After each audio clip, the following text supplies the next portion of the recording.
FCKM Kristy Fiorenana Kazomanga notokanana androany nankalaza ny 15 taona nijoroany ihany koa.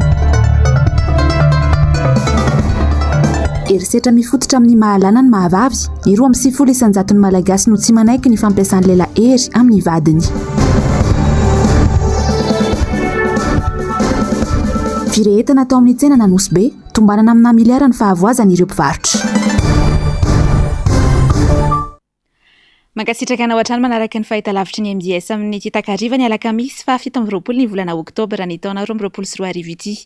Manolotra ny araba ary tompoko kilasy tompoko vavy, manasanao naraka ny fotoanany vavahatra amin'ny farany. Notokanana androany ny fiangonana FCKM Kristy Fiorenana tetsy Ankazomanga no sady ihany koa moa fankalazana ny 15 taona ny orenana ity fiangonana ity, fotoam-pivavahana lehibe araka izany no nanamariana tamin'ny fotoana ho an'ny androany, anisan'ny nanome voninahitra ny fotoana ho an'ny androany ihany koa moa ny filomarika Ravalomanana mivady, Njavandre Mahefa, Andra Rakotomalala sy Tahiriny Aina. Fotoan-dehibe ho an'ireo mpino kristianina tetsy amin'ny FJKM Kazomanga, Synod-Apartany sy Antananarivo andrefana ny androany. Fotoan-dehibe tokoa satria notokanana androany ny fiangonana izay navoazana tao anatin'ny taona maro, fa ihany koa nankalazana ny 15 taona nijoroan'ny fiangonana. Ary Kristy Jesosy no fehizoro indrindra, ao aminy no irafeta ny rafitra rehetra. Efesianina 2:20 hatramin'ny 1:20. Io no tenin'Andriamanitra nentin'ny fiangonana nanamariana izany fankalazana rososona izany tamin'ity androany ity. Ahoana no ahazona manazava an'izany fiorenan'ny fiangonana amin'ny endrika tahaka ny fanaovana tao-trano izany. Tao-trano izany no sary entin'ny soratra masina eto. Ary ny anombohany azy eo amin'ny 20 dia natsangana ny teny fototra riavana momba ny le hoe natsangana io dia ny hoe manorina eo ambonin'ny fototra na fanorenana, manorina eo ambonin'ny fototra na fanorenana. Azo atao mantsy mananganangan-javatra eny fa tsy manana fototra, fa ity dia tena le misy an'le fototra ho ambany eo mihitsy.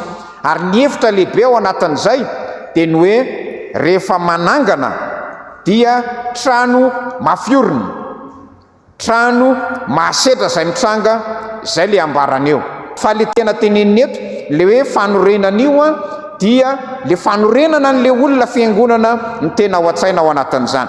Ka ny fanorenana dia le hoe inona ny ipetrahan'ny fiangonana, inona ny ijoroan'ny fiangonana, inona ny lafin-javatra hamafiorina azy ao anatin'izany, ka mijoro tsara izany fiangonana olona izany.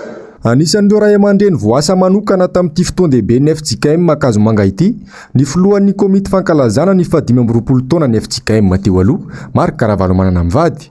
Nandray anjara feno tamin'ny fananganana sy ny fanavoazana ity fiangonana ity rahateo izy ireo. Zava-dehibe ny firaisan-kina sy ny fijoroan'ny kristianina na ahafahana namita izao tranon'Andriamanitra izao onona ambarany. Mino efa vita izy ity, tena anisan'ny fiangonana anankiray tena miorina tokoa amin'izay ny finoanan'Andriamanitra zany, ary tena mijoro mazaka resetra, mazaka tsara resetra fitsapana mahazo azy. Ka dia izay mahafaly hoe fifaliana ny tokanantsika n'izy ity. Ary tsy vitany hoe fifaliana ao amin'ny tompo, amin'Andriamanitra. Satria nahoana Jesosy no tena iorenantsika amin'ny finoana, manana fahasahiana ary hijoro tanteraka mihitsy hoe manan'Andriamanitra avita. Noho izany zany tsy maintsy miezaka isika, izay mahafiangonana ny fiangonana. Sao dia very hoe vita dia ipetraka eo, refesiny lovotaitsika aloha ity dia amin'izay tsy malako be ohatr'izao intsony. Dia efa vita ity dia lasa indray tsika mijery ny hafa koa mba hampiana izy. Izay mahafaly ahy indrindrindrindra hoe petsaka fa tsy narorery fa ny tena mahafaly ahy dia ny firaisan-kina amin'ny farany. Rahina be ohatran'izao zay. Ty amin'izay zao nijoroantsika amin'ny finoana eto. Reo mpitandrina be da be mifandimby teto, reo mpitandrina be miakanjo menamena be sy fotsifotsy reo, tena ahitantsika hoe tena mijoro reto marina. Izany hoe finoana an'i Kristy Jesosy zany. Tao anatin'ny 10 taona moa no nananganana ity fiangonana ny FJKM Kazomanga ity, ary izao notokanana androany izao, na dia nisy aza ny olana maro samihafa nandritra izay taona maromaro izay.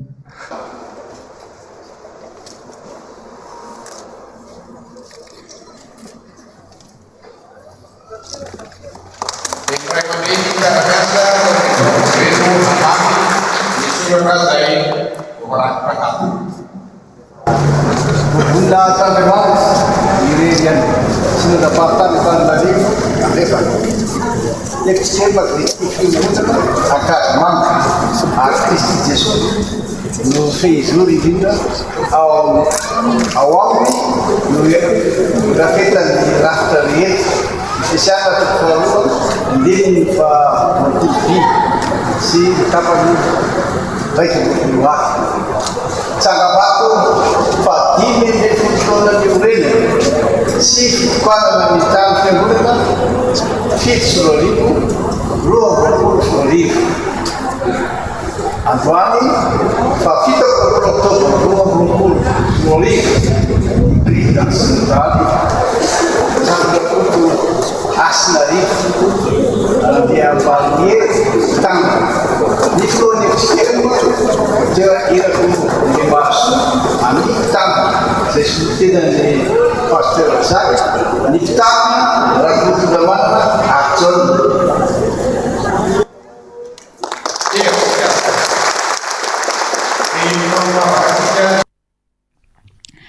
Lafomba fa tanteraka dia niona sy nresaka tamin'ny tony andady soratry ny aino vakijery teny Ankorondrano androany ny mpikambana teo anivo ny vomiera mahaleo tena misahana ny fifidianana na ny seni izany fifanankalozakevitra mono votoaty ny fionana Jufin Rakoto Mahazo mialy raronombana sy tahiriny aina. Ny resaka tamin'ny tony andady soratry ny aino vakijery tetsy Ankorondrano ny maraina teo ireo mpikambana ao amin'ny seni no tarihan'ny filohany Retafa Damarsedo sy ny mpiara-miasa aminy akaiky. Fifanankalozan-kevitra no natao tamin'izany. Novaritan'ny filoha ny anjara andraikitry ny seni amin'izao fotoana dia ny fandrindrana ny zotra-pifidianana ny manomana izany mba hisian'ny filaminana sy ny fitoniana aloha mandritra ary aorian'ny fifidianana. Ny dingana ankehitriny dia eo amin'ny fanavaozana tanteraka ny lisam-pifidianana. Nanomboka tamin'ny voalohan'ny volana Oktobra teo izany ka hifarana amin'ny faraka amin'ny 30 Desambra 2024. Kendrena olona telo tapitrisa no azo karapanondrom-pirenena sy tafiditra ao anatin'ny lisam-pifidianana satria mananjo hisitraka izany ireo. Ko miara-miasa amin'ny sehatra rehetra ny seni na ny vomiera mahaleo tena misahana ny fifidianana. Any amin'ny fahatelon'ny volana Martsa 2024 no aparitaka ny lisitra vonjimaika an'ny mpifidy ary ny 10 Jona 2024 kosa ny lisitra ofisialy.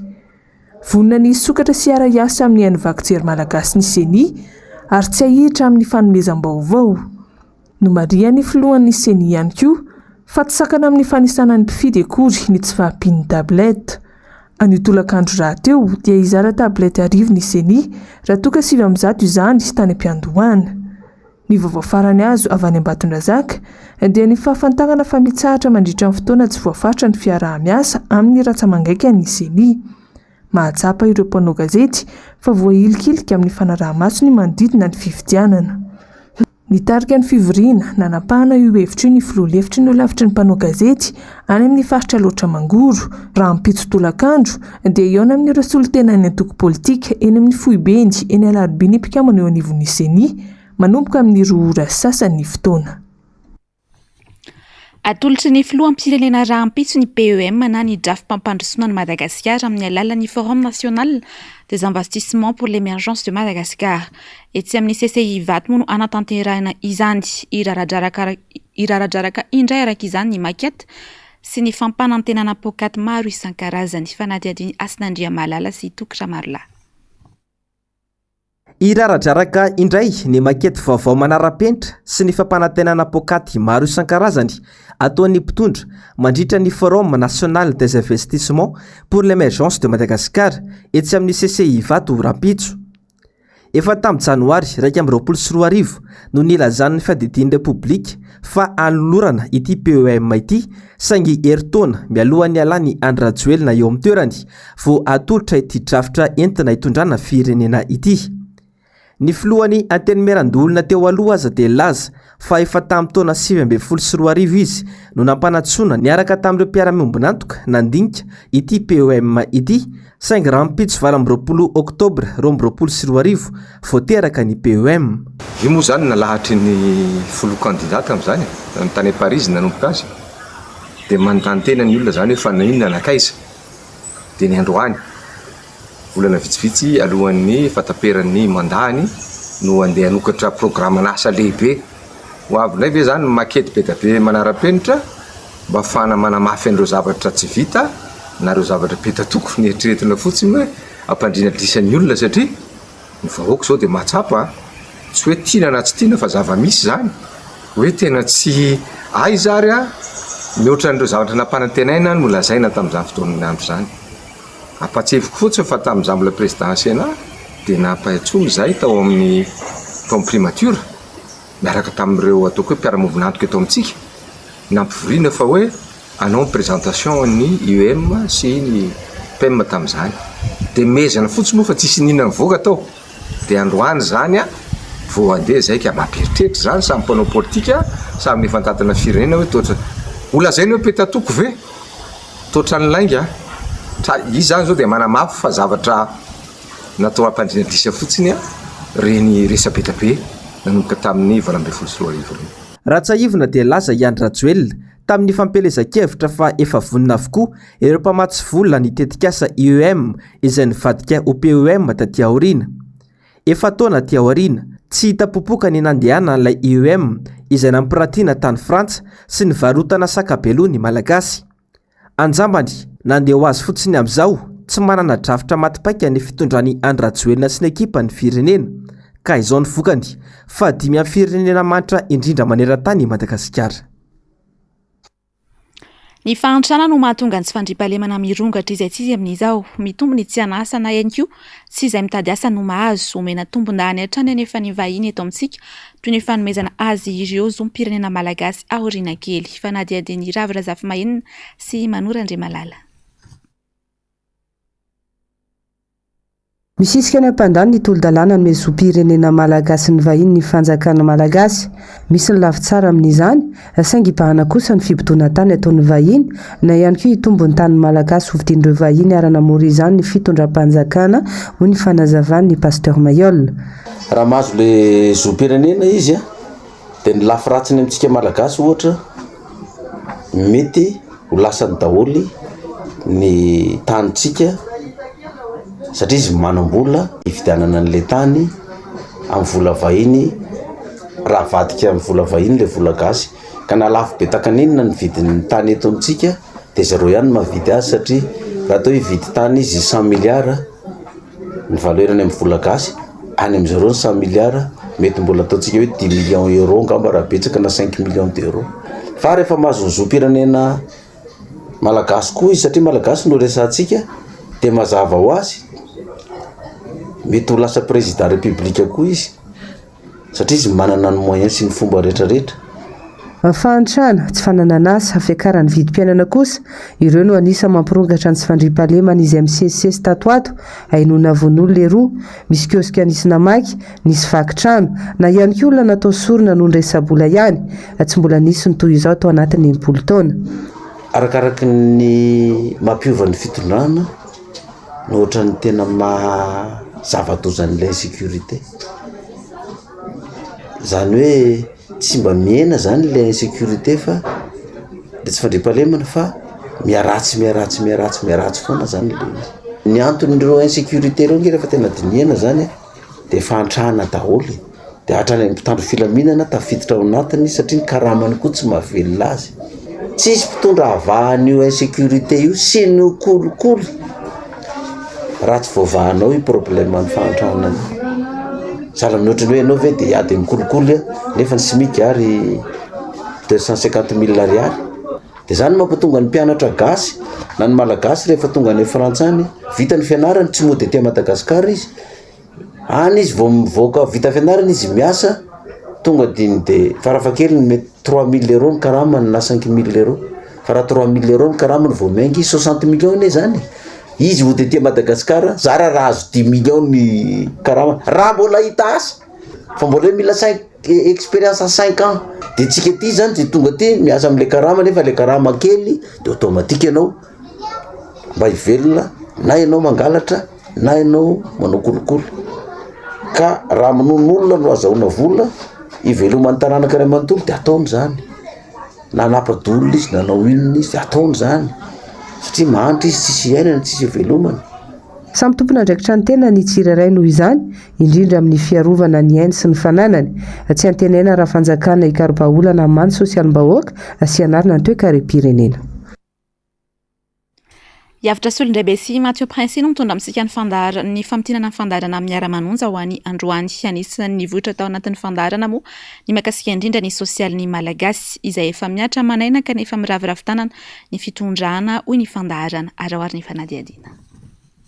Mazava ny toromarika nomen'ny Flora Valomanina hoy ny mpanao politika avy amin'ny faritra Manankariny. Mila mailo ny rehetra amin'ity fifidianana ho avy ity na eo amin'ny fanomanana na mandritra na aoriana. Maro ny porofo tamin'ny alabato niseho tamin'ny taona 2024 iny izay mahatonga izao fahantrana lalina izao. Potraka ary leo tanteraka ny rehetra amin'ny fahasairanana maro samihafa mianjady ny isan-tokantrano ka miandrandra fiovana. Tamin'ny 2018 aneho nahitana an'izany hoe tany amin'ny commune amin'ny Tanty. Nisy zany hoe misy bilete unique anatina Mangasay. Mpikambana team ao amin'io commune io no mahita an'io. Dia nangataka an'io tany amin'ilay mpivarotra teny meny. Dia avy eo io nentina porofo taty zany na taty tamin'izay fotoana izay. Fa zao gadrain-jalany le bandy kely. Gadrain-jalany le piraika ny coton TGB tany Manakara. Hoe mitondra zavatra ohatran'ireny zany tany amin'ny porofo teny gadraina. Tiako aperaka dia zao izy. Mbola tsy resy lahitra hoe zao fanjakana zao ho lanitsony. Fa ny district 20 am'zato zany district Madagasikara eto. 20 am'zato. Tapitra ny fampazany langy avokoa. Foko langy zany ny gasy. Foko tsy mandripalemana ny gasy. Mena mividim-piainana lafo ny gasy. Tsy mahafaka mampiara-datra tsony ny gasy. Tsy afaka mamelona, tsy afaka mitsapitena tsony malagasy. Vokatra izay fahampatrana zay. Dia samy mahatsapa zay zany ny olona. No amafisin'ny vehivavy Tim avy eo Sabotsy Namehana fa ny fanafody aza tsy takatra intsony amin'izao noho ny fahasairanana maro samihafa ka matetika miatra manaina rehefa tojo fahasalamana.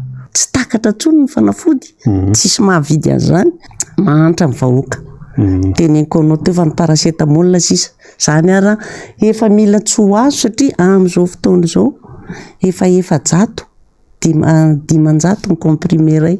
Hitanao amin'izany fa tena tsisy intsony fierovana ny hery ny vahoaka. Fa ny tsy manam-bola dia miandry fahafatesany satria tsy afaka manao an'izany. Tsy afaka. Asakasakitsika fa tena enjana le fiainana.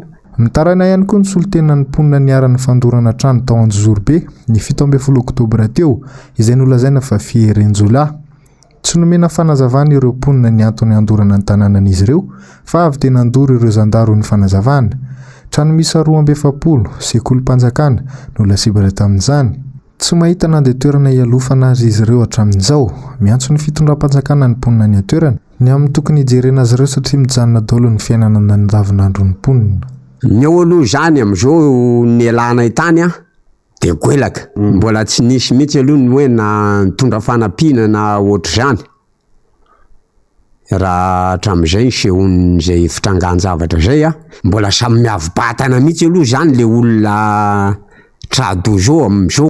Fa miasa resaka fambolena aloha dia mbola nitsatoka mihitsy. Satria le olona zany ny sasany moa dia efa tena hoe ahoana ary ty tsika zao dia efa tena hoe tsika zany le tena foato, tsika le tena hiditra botin'olona ohatran'izany. Dia efa tena miravoravo tanana zany le sasany. Amin'ireo fanjakana reo dia ohatrany hoe somary hoe atao zanajanaka amin'ny tanila zany ihany. Izahay nefa misy io moa le fitenitsika teo aloha teny hoe ianareo lazaina Pietrandalo, Pitahery-dalo. Tsy Pitahery-dalo kosa zay tompoko fa fanaratsiana. Ary zay tsy miray tsikombakomban'izay dalo. Izahay misy fanjakana eo anatin'ny commune, misy gendarme eo, misy miaramila eo maninona moa raha hoe lazaina zay fa Pitahery-dalo ametrahana andreo eo aminay eo Antsahabe.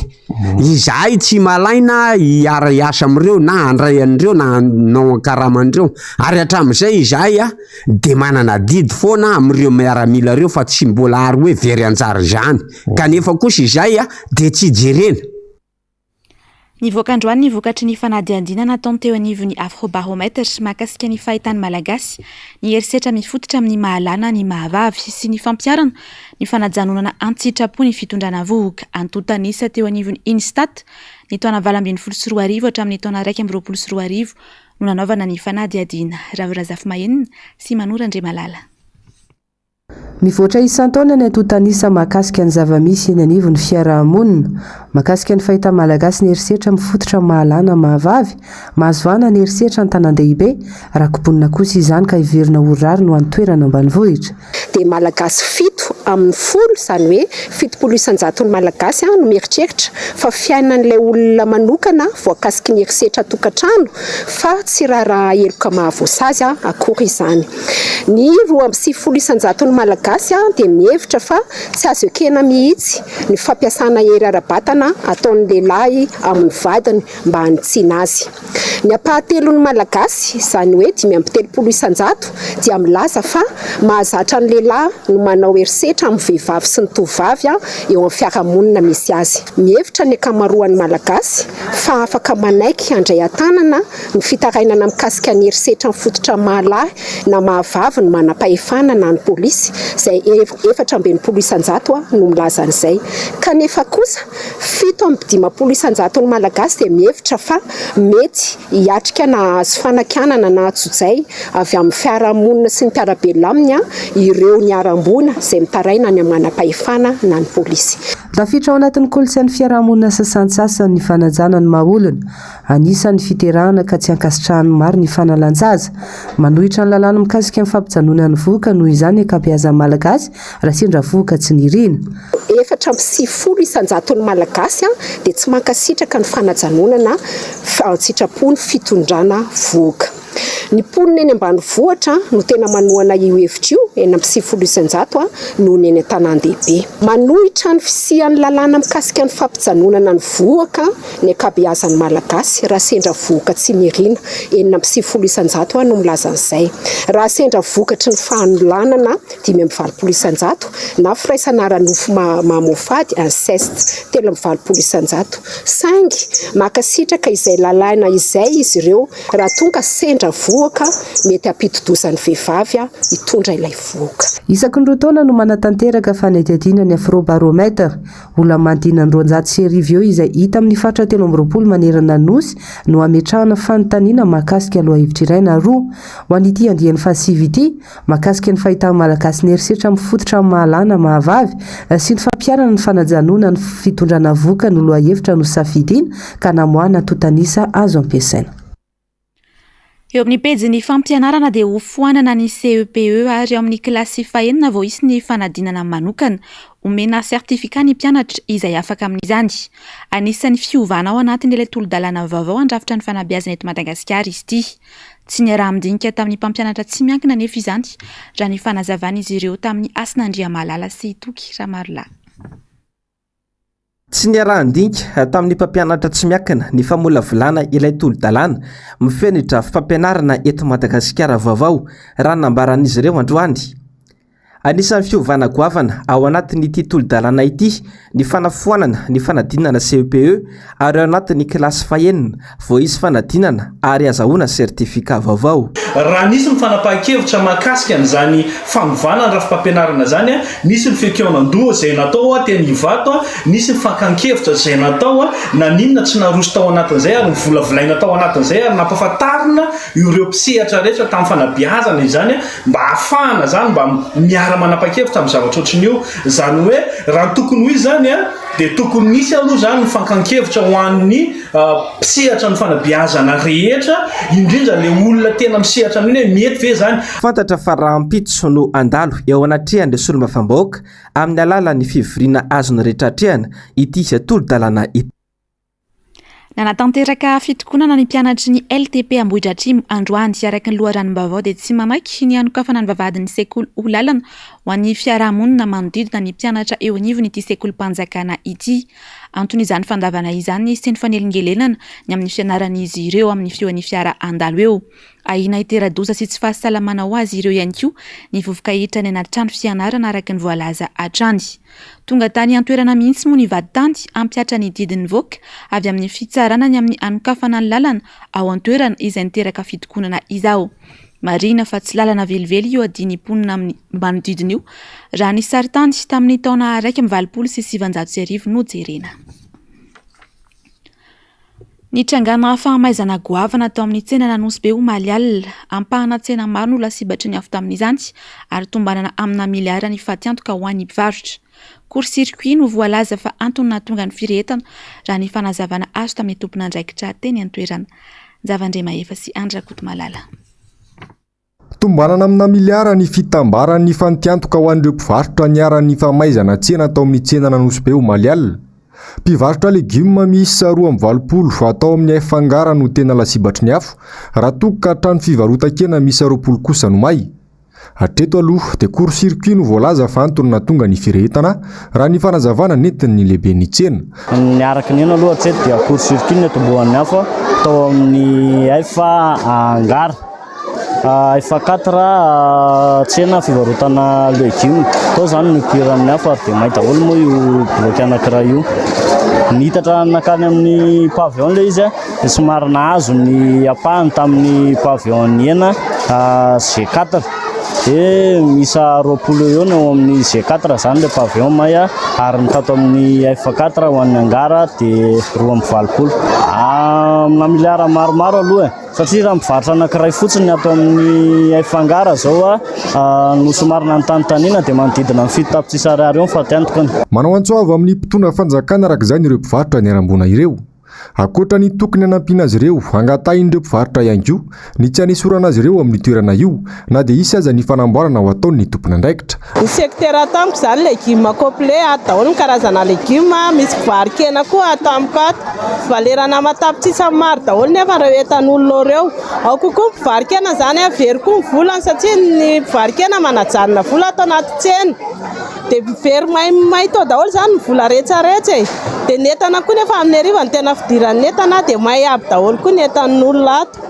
Ny anazy tsaramaso ny tato valerana ray tapitrisa mahery miaraka amin'ny zanaka 3 netana ray manontolo tsisy azo raisiny netaentanay dia mangataka fanampiana amin'ny mpitondro zay mba amin'ny fanampiana dia hoe zay koa hoe esorona eto tsy varotra eto fa anakafa no ampivarotana dia mangataka zay aloha zay mba eto ihany zay ny varotra fa mahazo miandry zay rehefa hiasa mpanamboatra dia afaka miandry zay. Ny ankabeazan'ny mpivarotra eto aminay mandoa presque mandoa vola amin'ny banky daholo dia zay zany tena mangatanay amin'ny fitondram-panjakana sy ny ben'ny tanàna mba hijery amaso akaiky anay mpivarotra fa tena mijaly izay vahoaka dia maingafy izay mba raha ohatra misy fanamboarana dia mamaingafy izay hoe mba amin'ny alina nareo manamboatra tompoko izay tompoko mba fanirianay mpivarotra eto Anosy be.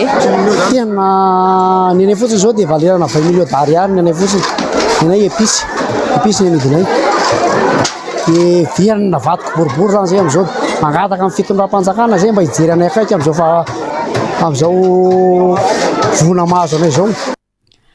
Tovolahy 17 taona no hita faty sy nisy loha-intson tao Manombo be Andohany Ilaka Komaly maraina. Araka ny loharanom-baovao dia tao anaty lavabato no hita ny vatana mangatsiaka an'ity niaran-doza ity.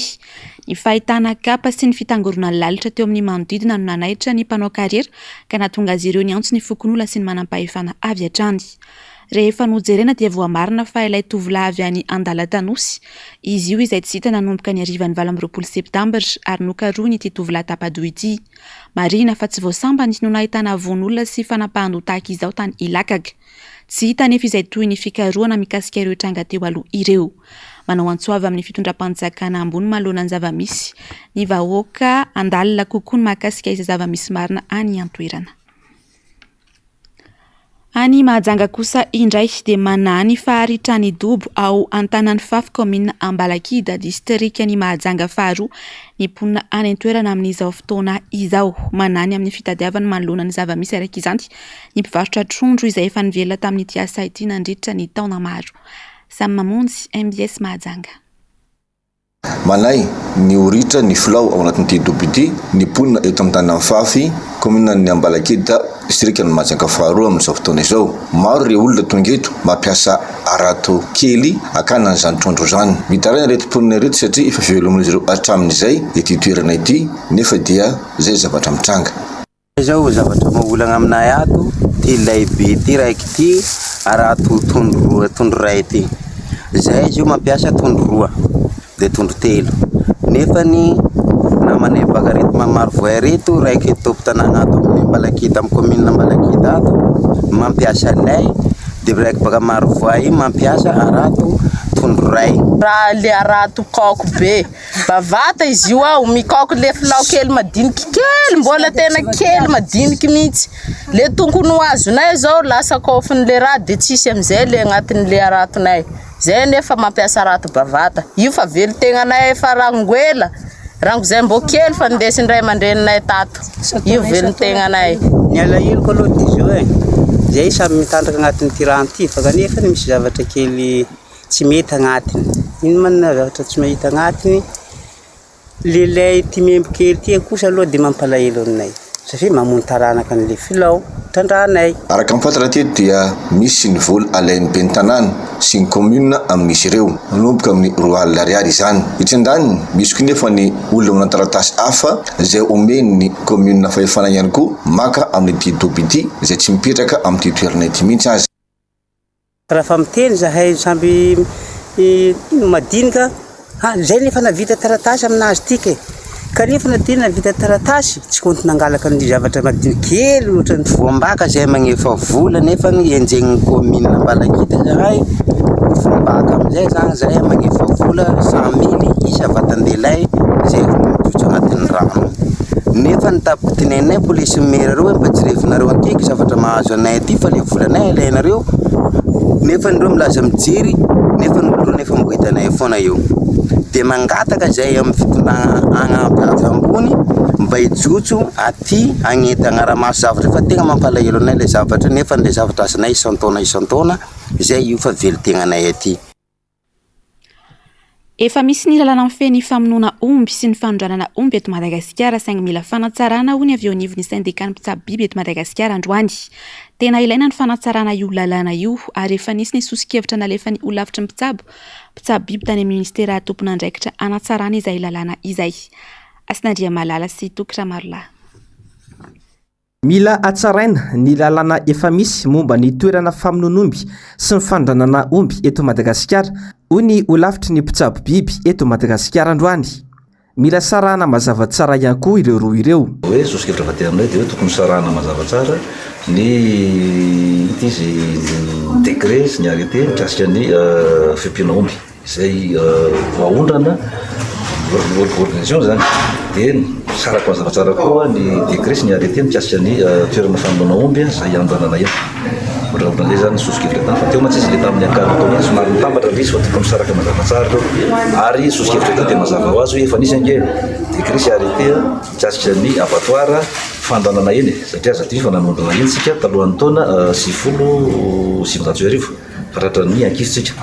Ny abattoir zany efa misy ny texte nefa zany teo zay mantsy fa valantsika gasy zay matetika amin'ny sihatra rehetra tsy aty amin'ny ria zany tsy fatsika adintsitra fisin'ny décret sy ny arrêté tako. Manjary manao vaovao foana nefa iny fotsiny dia mahazo tsara iny. Raha tsy laza afa tsy netao andrenivohitra isika dia toerana famonoan'omby maro no mahasoren'olona noho ny alotony ka ilaina ny lalàna vaovao mifehy azy reny mba tena hisy fiovana marina. Nisehoana fanafiana mahery vaika tany Iran Mali alarobia toeram-pivavahany Shita no voatafika tamin'izany. Olona ampolo no namony ainy ary ampolo ny hafa ihany koa naratra mafy vokatra izany. Voantonona ho tompon'antoka tao ambadika ity fanafiana ity moa ny vondrona fanjakana islamika. Mialrary nombana sy tahiriny aina. La journée a été aussi marquée par un attentat meurtrier dans la ville de Shiraz contre Farafahakeliny olona 5 no maty ary 7 no naratra mafy vokatry ny fanafiana amin'ny tapiadina anisy eto amin'ny toeram-pivavahana Shita iray tany Shiraz any amin'ny faritra atsimon'ny Iran Mali alarobia. nahitana zazamam-behivavy tamin'ireo niaran-doza ireo araka ny loharanom-baovao. Raha ny fitantaran'ireo olona nanatry maso ny zava-nisy dia 3 no isan'ireo mpanafika amin'ny tapiadiana ka ny 2 tamin'izy ireo no voasambotra raha toa ka tafapiritsaka ilay 7. Nambarany loharanom-baovao hatrany fa ny iray tamin'ireo olon-dratsy ireo ihany no mpampiorohoro. Fantatra kosa fa tsy nahitana teratany iraniana tamin'ireo mpanafika ireo. Voalaza ho tompon'antoka tamin'ny fanafiana amin'ny tapiadiana tao amin'ny ity fiangonana manana ny ajany indrindra ny Iran ity nivondro ny fanjakana islamika omaly ariva. Namoaka fanambarana avy hatrany ny fiadidiana iraniana omaly ariva ny apanga ireo fahavalon'ny Iran izay mitady ampitsara-bazana ny ao amin'ny ity firenena ity amin'ny alalan'ny erisetra sy ny fampiororona. Ankoatra izay, nampanantena valin'ny enjana amin'ny alalan'ny mpitandron'ny filaminana izay mpanohana sy nanome baiko any Oelkuba izy ireo. Nitranga ity fanafiana toerana masina tao Shiraz ity raha nisy fihetsiketsehana maro no karakaraina tao Iran ho fanamariana ny andro 40 na afatesany Masha Amini izay niandohan'ny etsim-panoherana manozongozona ny Iran. Taky ny mahazatra ny vaovao maresaka iraisam-pirenena trano anakatonantsika ny pejy ny fampalalam-baovao ireto kosa ny fandaharana ho arahantsika rehefa avy eo ny fandaharana ahoana marina ny fandaharana Global News. Aorian'izay kosa no anarahantsika ny horonan-tsary le couteau pour la lame. Ny tena kosa dia ametraka ny veloma mandrapitafa ho amin'ny raha-mpisy indray tompoko.